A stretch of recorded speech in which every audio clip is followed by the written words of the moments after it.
അപ്പൊ എല്ലാവർക്കും പെൺപുലി എന്ന് കേൾക്കാൻ തന്നെയാണ് എനിക്കിഷ്ടം. ഞാൻ പെൺപുലി തന്നെയാണ് അമ്മേ. കാരണം ഒരു പെണ്ണിനെ പുലിയാക്കിയത് എന്റെ കൂടെ പഠിക്കുന്ന ആൾക്കാരൊക്കെ വന്ന് പറയും, നിന്റെ വായിക്കാത്ത കുത്തിയാൽ പോലും നിനക്ക് നാക്കുണ്ടല്ലോ എന്ന് അറിയത്തില്ല എന്ന് പറയും. എന്നാ അത്രയും പാവമായിരുന്നു ഞാൻ. എന്നെ മാറ്റിയതാണ് സമൂഹം, എന്നെ മാറ്റിയതാണ് എന്നും പറഞ്ഞ് ഞാൻ ക്രൂരയോ ദുഷ്ടയോ ഒന്നുമല്ല. എനിക്ക് ഒരു ഫാമിലി ഉണ്ട്. എന്റെ ഫാമിലിയെ വിട്ടൊരു കേസിന് ഞാൻ നിൽക്കാറില്ല. എനിക്കിപ്പോ രണ്ടും കളിപ്പിച്ച് ബിക്കിനി ഫോട്ടോഷൂട്ട് വരുന്നുണ്ട്, ഐറ്റം ഡാൻസ് വരുന്നുണ്ട് തമിഴിൽ നിന്നും. അത്യാവശ്യം ഫേമസ് ആയ ആർട്ടിസ്റ്റുകളോടുള്ള ഐറ്റം ഡാൻസ് വരെ എനിക്ക് വന്നതാ. ഇതൊന്നും എനിക്ക് താല്പര്യമില്ലാത്ത കേസാണ് ഇതൊക്കെ.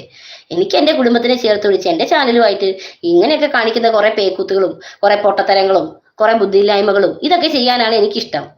കാരണം അപ്പോഴും എന്റെ കൂടെ എന്റെ വീട്ടുകാരും അല്ലെങ്കിൽ എന്റെ ബിയോച്ചേട്ടൻ എന്റെ കൂടെ ഉണ്ടല്ലോ എന്നുള്ള ധൈര്യമാണ്. അപ്പൊ എനിക്ക് ഒറ്റയ്ക്ക് പോയി നിൽക്കാനോ ഈ കണ്ണി കണ്ട ആൾക്കാരുടെ കൂടെ കിടക്കാനോ ഒന്നും എനിക്ക് താല്പര്യമില്ലാത്തൊരു കേസാണ്.